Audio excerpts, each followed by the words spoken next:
Welcome to Bookbuddies, the podcast full of book reviews, rankings, and all sorts of activities with books.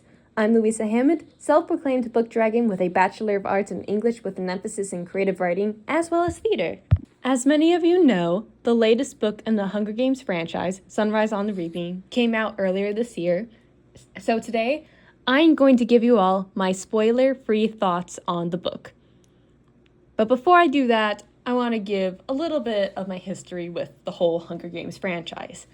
I confess that I had not read a single book in the franchise before last year. They never really caught my interest before, and I just had enough books to keep me busy. However, in 2023, The Ballad of Songbirds and Snakes movie came out, and I had become more of a dystopian fan over the years. And because the franchise was so popular and I want to become a writer one day, I decided my time had finally come. And I was in the middle of reading in the series when I found out that there was going to be another prequel. So I was rather excited about that. So with all that being said, let's get into Sunrise on the Reaping. So Sunrise on the Reaping follows 16-year-old Haymitch Abernathy, who, as we all know, grows up to be the mentor of Katniss and Peeta when they fought in the Hunger Games. And this story takes place when he had to fight in his own Hunger Games. This year, it was the 50th anniversary, and because it was a quarter quell, well, there was a twist. And this time, they're sending in double the tributes.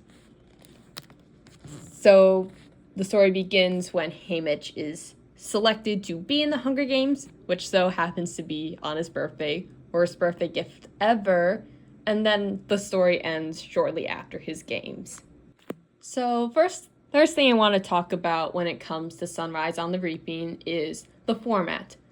This book is more similar to the original Hunger Games trilogy, both with the length and the perspective. It is once again in perspective, with us following Haymitch throughout the games. And I think this was for the best because I personally preferred the original trilogy's formatting compared to the formatting of The Ballad of Songbirds and Snakes, as do I believe most people do. So what I liked about this was we get to see how Haymitch is similar to Katniss, but also see how he's different from Katniss when he was in her position. But at the same time, this book doesn't feel like that's the point, which I feel like a lot of prequels can feel like at times. So I like how it doesn't feel like that's the point of this book. We also get to see more of the characters that we met in the original series, such as Plutarch, Beatty, Wirus, Mags. And I think it's really fun because with a lot of those characters, when we meet them, it's in Catching Fire. They have already won their games, and they're adults who have kind of moved past it. A lot of them are no longer mentoring tributes.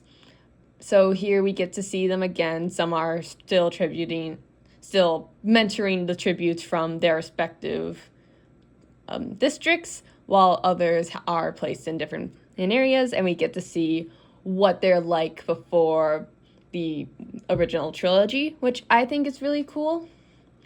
And I think something else I really enjoyed about this is we already kind of saw these games. You know, we hear Haymitch is a main character throughout the trilogy, and Katniss and Peeta watch his games when they're preparing for the 75th Hunger Games.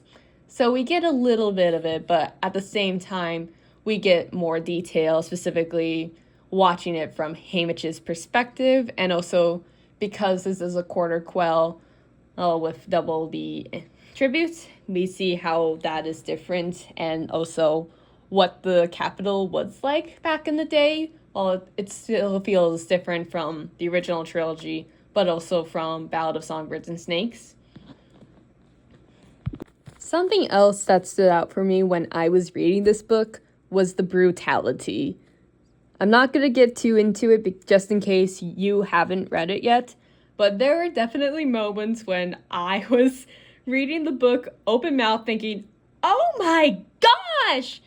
And I know that the series was always brutal. We had people dying in terrible ways, and the whole concept is children in 12 to 18 are forced to kill each other because of the capital. But I feel like this book took it to a whole new level. I remember reading somewhere that Snow feels even nastier in this book compared to his original trilogy self, and I might agree a little bit. And I remember some people saying that this was Suzanne Collins' punishment for fans who started thirsting over Snow as he was portrayed in the Ballad of the Songbirds and Snakes, which I kind of love. So that is something I would mention before you go in. It might be a little bit more brutal than before, which I don't know how I feel about yet.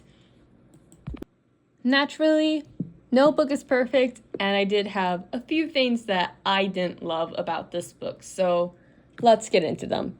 So first of all, while I liked getting to see a lot of things that we saw in the original trilogy in this book, there were moments when I felt as though Suzanne Collins leaned a little bit too much into fan service. I won't head into them because spoilers, but I think if you read this book, I think there were moments when it's just like, she wanted to be like, oh, look, it's this! And it was just there for fan service and didn't really have a great point. Something else is, I think, like with other prequels, there were moments when this book kind of had similar problems to just prequels in general because we ultimately know what happens. So there were times when I'm just reading the book and thinking, okay, so when's this gonna happen? We know this person has to do this because they're not here, and we know Haymitch has to come out victorious because he's alive in the original trilogy. So I think while this book was great even though it was a prequel, it does still have stereotypical prequel problems. Overall, while this book wasn't perfect, I still really enjoyed it. In fact, this is the first time in a long time where the first thing I did upon finishing a book was just lie down to really consider it, think about it because of some of the moments that happen, especially at the end. And something else that was fun about this was the first Hunger Games book that I read without being spoiled because I got into the fandom a little bit later. So I got to experience all of the twists and the turns in this book that I would assume people who have loved the series for years also were able to be shocked by. So overall, those are my thoughts on this book. Feel free to tell about your feelings, and please, if you enjoyed this video, share it with your friends and come back for next time where we will be ranking the books in the Hunger Games series. Bye!